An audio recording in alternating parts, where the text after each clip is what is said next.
Chers téléspectateurs du micro du Pasteur Bobo, partout où vous êtes à travers le monde, on vous dit bonjour, bonsoir, ça dépend de l'heure à laquelle vous nous regardez ici Bruxelles, Bruxelles, capitale de la diaspora congolaise.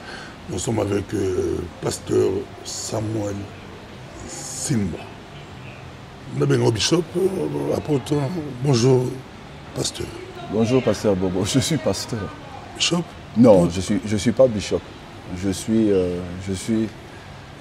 un pasteur, un simple pasteur. Et vous travaillez ici à Vilvoorde? Oui. Nous travaillons à Vilvoorde.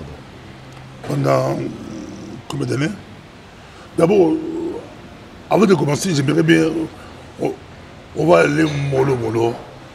Qui est le pasteur Samuel Simba de Vilvoorde, très connu à Vilvoorde, très connu en Belgique, mais pour tous ceux qui habitent la France, les États-Unis, le Canada, la RD Congo, c'est qui pasteur Samuel Simba?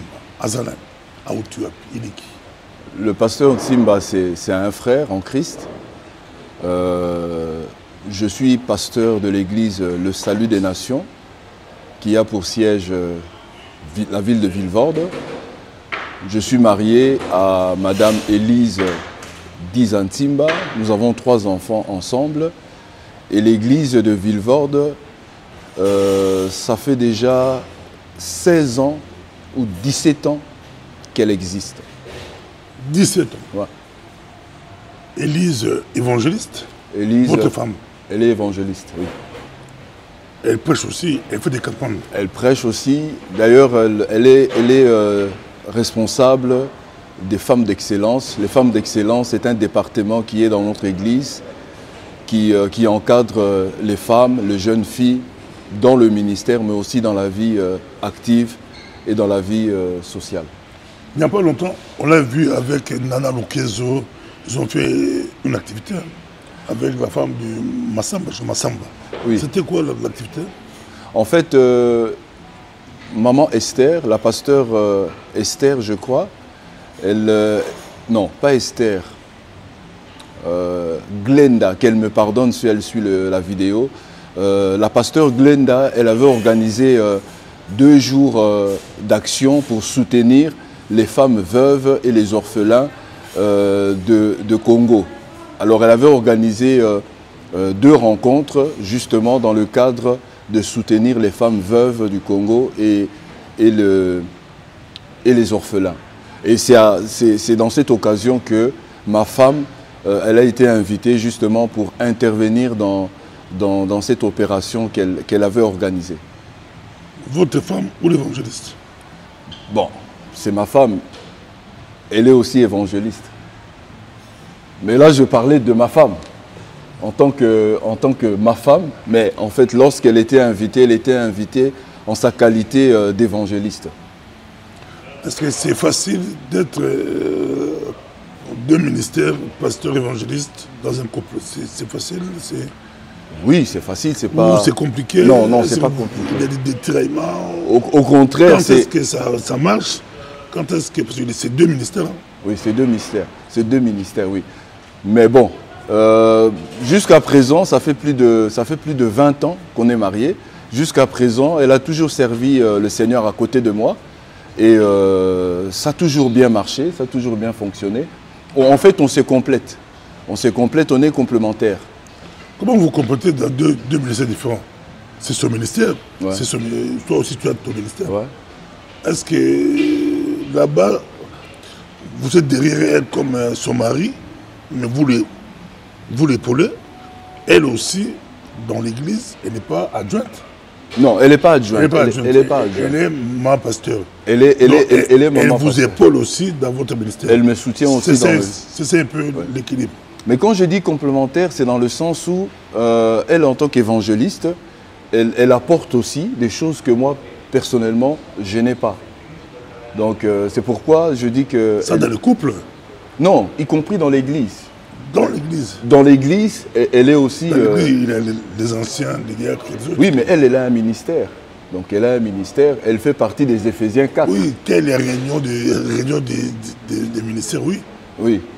Mais non, même dans l'église, si elle a un ministère. Bon, j'aimerais bien comprendre, si la femme du pasteur n'est pas adjointe, hein, la femme du pasteur n'est pas adjointe, mais elle a un ministère évangélique où elle exerce aussi. Ça va se passer comment dans l'église? Tu as des anciens, tu as des diacres, le leadership, déjà on touche le leadership, soit avec un professeur de théologie qui enseigne la Bible. Le leadership, ça se passe comment dans l'église? Essayez un peu de nous enseigner le leadership dans l'église, dans les cas où la femme du pasteur est aussi servante de Dieu. Mais le leadership se passe de cette façon. Dans l'église, on peut avoir des anciens, des diacres, on peut aussi avoir d'autres ministères, de Éphésiens 4. Il faudrait tout simplement que les gens comprennent et sachent que chacun doit être à sa place et jouer le rôle qui est le sien. À partir de ce moment-là, je pense que les choses se passeraient normalement parce que je vais vous donner un exemple simple.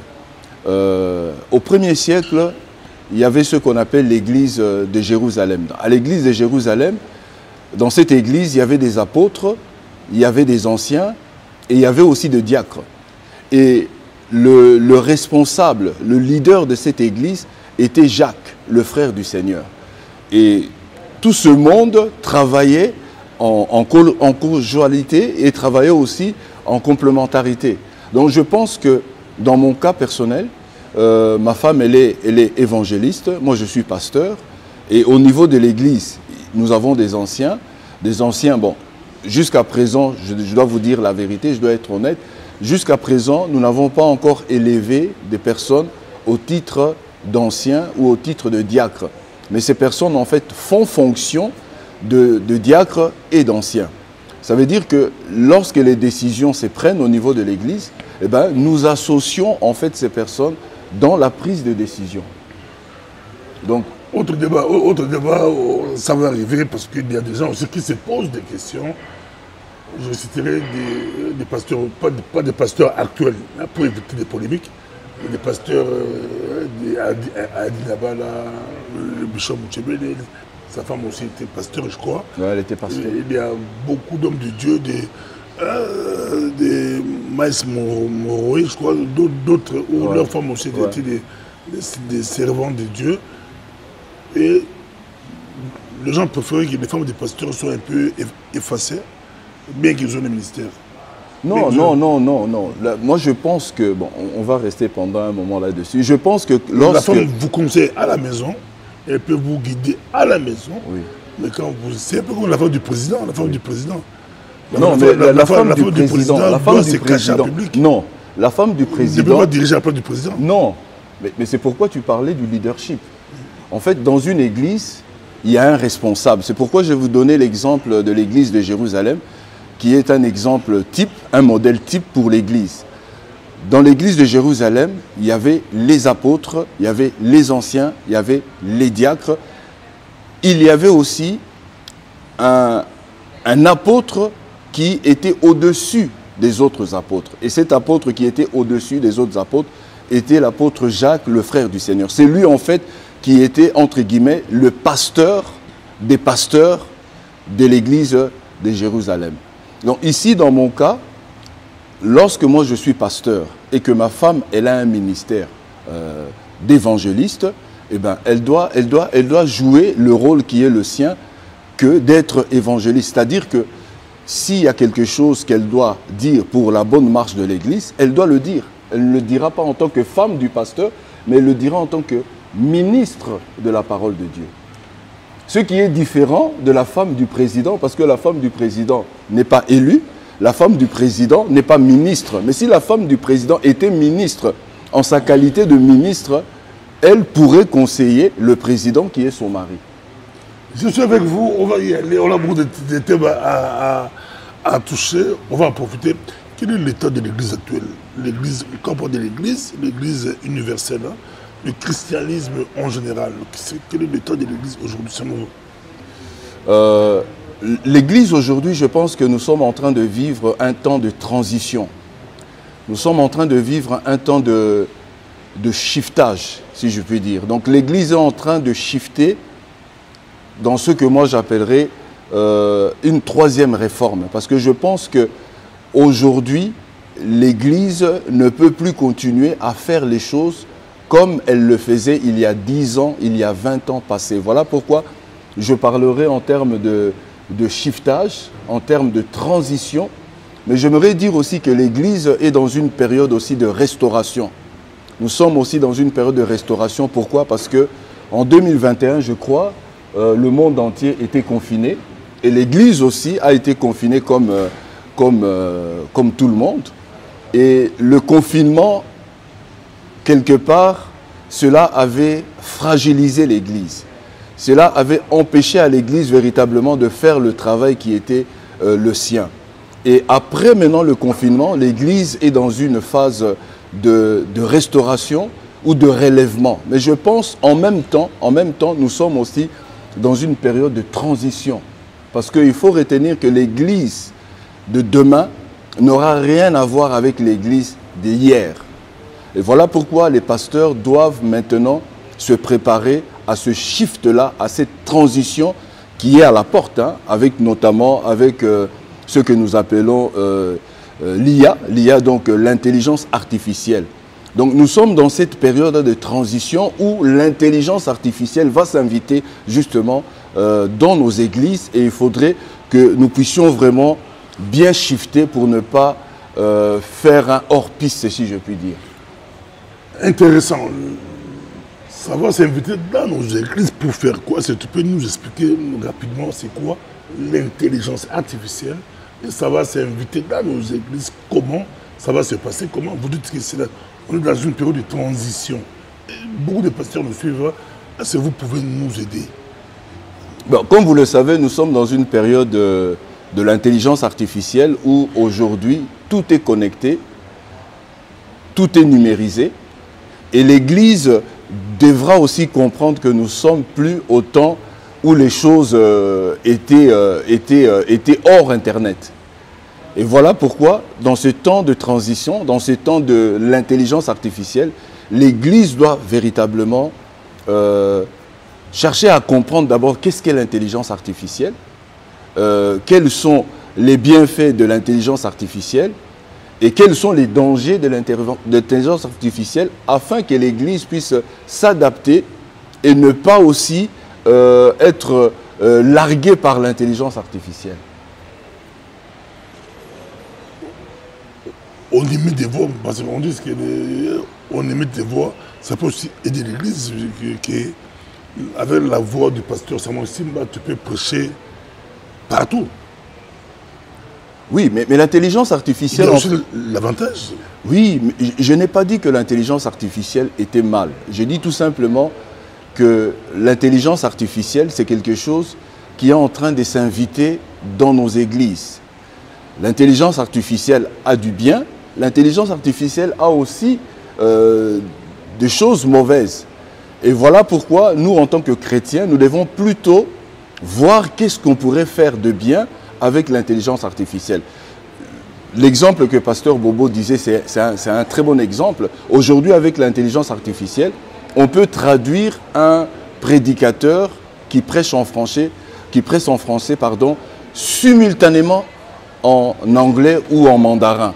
Simultanément. En chinois, en lingala, voilà, chiloba, voilà. beaucoup de langues. Et c'est ce qui est bien avec l'intelligence artificielle. C'est qu'on peut l'utiliser pour de buts évangéliques. Donc, plus question d'apprendre des langues. Je peux prêcher en lingala, mais les gens m'écoutent en anglais. Aujourd'hui, avec l'intelligence artificielle, on n'est plus obligé d'apprendre une deuxième langue parce que l'intelligence artificielle fait aussi la traduction. Une très bonne traduction d'ailleurs, sans faute. Nous sommes avec vous. Bon, c'est toujours un plaisir d'avoir Pasteur Samuel Simba. Je salue aussi l'évangéliste Élise, femme de feu, femme de parole, femme de grandes actions, que Dieu la bénisse. Les deux tiennent une grande église à Vilvoorde, où ça va, tiennent la ville de Vilvoorde entre leurs mains. C'est Dieu qui agit dans leur vie. Je vois sur les réseaux sociaux, il y a une affiche qui circule. Carlito, Bishop Patrick Mbobo, qui vient des États-Unis. Il sera avec nous à Bruxelles du 7 au 19 mai. C'est dans une semaine presque. C'est dans 2 semaines. Deux semaines avec Carlito, le pasteur Carlito Lassa. C'est vous l'auteur. Comment ça va se passer? Comment ça va se dérouler? C'est quoi l'événement? C'est quoi les buts de l'événement? On vous suit partout à travers le monde. On va avoir des précisions. Oui, comme le disait le pasteur Bobo, le 17, le 18 et le 19 mai 2024, nous aurons l'occasion de recevoir 2 grands hommes de Dieu en la personne du bishop Mobobo des États-Unis d'Amérique et le pasteur Carlito Lassa de France. Ils viendront en fait dans le but de nous entretenir autour d'un thème que nous avons intitulé « Ta place dans l'Église et dans le monde ». Donc ce sera un séminaire d'édification, un séminaire d'impactation, mais aussi un temps où nous allons célébrer le Seigneur avec l'apôtre Carlito Lassa. C'est pourquoi j'aimerais profiter de l'opportunité que le pasteur Bobo me donne sur son micro pour vous inviter à venir nombreux afin de participer à ce grand événement que nous aurons le vendredi 17, le samedi 18 et le dimanche 19 avec le bishop Patrick Mobobo. J'aimerais dire aussi que le bishop Patrick Mobobo, c'est un homme de Dieu qui a sous son autorité plus de 50 églises. Il est bishop, donc il a sous son autorité plus de 50 églises. Il a des églises qu'il dirige au Bénin, des églises qu'il dirige au Ghana et aussi des églises qu'il dirige au Togo. Et nous profiterons de son expérience et de sa présence pour tenir aussi une réunion concernant le leader. Alors ici, j'aimerais aussi inviter tous les leaders, les pasteurs, les apôtres, les prophètes à venir aussi le samedi 18 mai 2024 pour une réunion de leaders chrétiens. Alors l'heure, c'est de 11h jusqu'à 13h30. Alors j'aimerais vraiment vous inviter à venir nombreux afin de participer à ce 3 jours de séminaire biblique avec l'apôtre, le bishop, Patrick Mobobo et l'apôtre Carlito Lassa. Il y aura un programme avec les pasteurs. Oui, il y aura un programme avec... Il y aura un programme avec les jeunes. Et ça va se passer quand? À quelle heure? En fait, comme je disais, nous aurons 3 jours avec l'apôtre Carlito Lassa et le bishop Patrick Mobobo. Le premier jour, en fait, ça sera un culte, entre guillemets, un culte normal, c'est-à-dire la plénière, de 19h jusqu'à 20h30. Et le jour... Carlito chante, Mobobo prêche. Le premier jour, l'apôtre Carlito ne chantera pas. Ça sera plutôt Bishop Mobobo qui va commencer en fait le séminaire, qui va introduire le séminaire. Ça, ce sera le vendredi. Le samedi matin, il y aura une réunion spéciale pour des leaders de 11h jusqu'à 13h. Et de 14h jusqu'à 15h15, 15h30, le Bishop Mobobo, il va s'entretenir avec les jeunes de Vilvoorde et les jeunes qui sont tout autour de la périphérie de Vilvoorde. Bruxelles, voilà. Antwerpen, Malines. Parce qu'il faut dire aussi que le Bishop Mobobo, il est aussi entraîneur d'une équipe de football aux États-Unis. Il entraîne de jeunes Américains aux États-Unis. Et c'est en qualité de coach aussi qui viendra afin de motiver nos jeunes, afin de conseiller aussi nos jeunes comment vivre dans ce 21e siècle. Et les pasteurs, ça sera quand? Le pasteur Carlito, lui, il interviendra plutôt le soir. Le soir, donc, parce que le samedi, de 17h à 20h, nous aurons la deuxième plénière. Donc, la première plénière, comme je disais, ça sera le vendredi. Le samedi, à partir de 17h jusqu'à 20h, là, nous aurons l'apôtre Carlito, qui ne viendra pas seulement en sa qualité de chantre, il sera là aussi en qualité d'homme de Dieu. Donc il va aussi prendre la parole et il va aussi chanter et nous aurons aussi une exclusivité. Il va profiter de l'occasion pour présenter son nouvel album. Et c'est après que le bishop, lui, je pense, clôturera la journée du samedi soir. Et le dimanche matin, nous aurons en fait un culte ça sera le 3e jour de notre séminaire. Et c'est le bishop qui va nous entretenir autour de ce thème que je vous disais tout à l'heure, ta place dans l'Église et dans le monde. Et l'apôtre Carlito, lui, en fait, il va nous conduire dans un temps de célébration, dans un temps de louange et d'adoration. Ça sera, je pourrais dire, duo Carlito Mobobo, si on dit trio avec Samuel Simba. Pasteur Samuel Simba, on le suit partout à travers le monde. Tu as dit, les pasteurs, c'est à quelle heure, de quelle heure pour les pasteurs, la réunion samedi? Pour la réunion des pasteurs, ça sera de 11h à 13h30. Et pour arriver à Villevorde, c'est comment? Ça se passe comment? Bon, pour arriver à Villevorde... J'habite à Bruxelles, j'habite à Antwerpen, j'habite à Alost. J'aimerais bien arriver voir. Ça se passe comment? Bon, pour ceux qui ne seront pas véhiculés, nous avons un système de navette. Il faudrait tout simplement arriver à la gare de Villevorde. Et là, en principe, on viendra vous chercher à la gare jusqu'à l'église pour que vous puissiez participer à cette conférence que nous aurons avec, pas conférence, à cette réunion de leaders que nous aurons avec le bishop Mobobo. Je suis au Canada. Dans la gare de Villevorde. Je suis au Canada, je suis aux États-Unis, j'aimerais bien suivre ça en direct. Ça va se passer en direct quand même? Oui, en fait, les 3 jours que nous aurons avec le bishop Mobobo et l'apôtre Carlito Lassa sera en fait en streaming.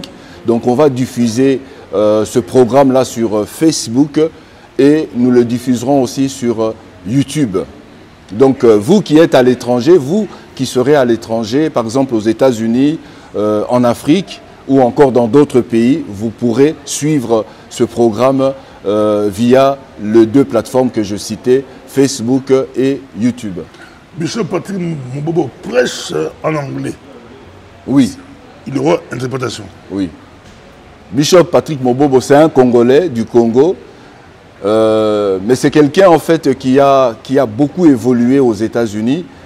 Et je pense, vous savez, lorsque moi j'ai fait l'école biblique, l'un de nos professeurs, il nous disait, lorsque vous apportez la parole, il faudrait apporter la parole dans la langue où vous vous sentez le plus à l'aise. Le bishop Mobobo se sent plus à l'aise lorsqu'il parle en anglais. Voilà pourquoi il va animer les 3 jours de séminaire en anglais, mais nous aurons un interprète en français. Merci beaucoup, ça a été un plaisir pour vous. Le micro du pasteur Mobobo, je serai là, je serai vraiment là. On va assister 3 jours de choc, 3 jours de puissance. Quelqu'un du Japon m'a dit, mais si par exemple on invitait le couple pastoral Samuel Simba au Japon, est-ce que vous allez aussi autoriser que vous prêchez, vous faites des conférences, autre côté, évangéliste Élise aussi peut animer, vous êtes couple pastoral, elle anime des soirées évangéliques, vous aussi vous animez des soirées pastorales, c'est possible les deux? Vous deux, même voyage, même, à l'affiche, allez travailler à l'extérieur ensemble, ou vous le faites chacun à son tour? Non, on peut le faire, soit on va tous les deux, elle anime une conférence, par exemple au sud de Tokyo, et moi je pourrais peut-être animer une autre conférence au nord du Tokyo. On pourrait le faire, comme on pourrait aussi le faire chacun à son tour. Personnellement... Ou à deux. Ou à deux. Plusieurs fois. C'est possible à deux. C'est possible à deux parce que... Au BTBT. À partir du moment où je crois au ministère de la femme, à partir du moment où je reconnais sa qualité de femme de Dieu, de ministre de Dieu, je ne peux que l'appuyer dans son ministère. Donc on peut prêcher à deux, l'un après l'autre. Merci beaucoup. Ça a été un plaisir pour moi de vous avoir. Donc, je vous rappelle que moi, Bobo, du 8 au 9, je suis à Paris chez la prophétesse Frida. Ça sera chaud. Et je serai aussi en Allemagne, à Leverkusen, chez le pasteur Estavis. Du 11 au 12, je suis à Leverkusen. Et directement, je reviens à Bruxelles, chez le pasteur Samuel Simba, en présent dans du 17. Le 17, le au 18. 19. Ouais. Tu es Gobina, tu es Maloba, tu es adoré. Vous allez passer moi, on a profité de ça. Bana Zaventem, Bana Antwerpen, Bana Malines, Bana Mechelen, Bana Meiz, Bana Strombeck Bever, Bana Neder Overbeek, Bana Kapel Over the Boss, Bana partout. Mais surtout, Boya, Tokutala, et vous avez Bishop Patrick Mboboya, États-Unis d'Amérique, et l'on a pasteur Carlito Lassa Moyembi à Danze, Waimbaki, Toko. Aleki, bon, maman, quand on était posé les gospel, les gospel, on a regretté que la maison Moyembi faisait la grâce, il y a Danze. Et on a un couple pastoral, pasteur Samuel Simba, la maman Élise, Bangonde Bayambibiso, Bangonde Bazouemba Papaya, et Bangonde Bayambaraki, Toko, à qui on a Bango, et à qui on a Bango Danze. Villevaux, Bozar Osepela, centre, Zawana, comme l'église, comme le salut des nations. Le salut des nations. Voilà, Villevaux, le salut des nations, ça a été noté, où est la mobilité, ça a été noté. Ça a été noté, Strombeck, Bana Neder Overbeek, Bana Meiz, Bana Antwerpen, Bana Bruxelles, Bana partout. Après ce moment-là, on se sa vidéo. En tout cas, nous pasteur Boba Oucholoba, tous en aposa, Boya, Ebele, pour participer à séminaire biblique on a bishop Mobobo des États-Unis d'Amérique, na apôtre Carlito Lassa de France. En tout cas, na sengi na bino boya ebele pour na séminaire wana afin que to yokali lo bananzambe mais pe to bina pour na lokumu ya nzambe na biso bino mo boyebi que Carlito c'est un grand chantre chrétien et je pense que c'est une grâce que Dieu nous fait de l'avoir pour ces 3 jours de séminaire biblique. En tout cas, Boye Ebele, Nzamba Ropambo Labino. Merci beaucoup. Merci. God bless.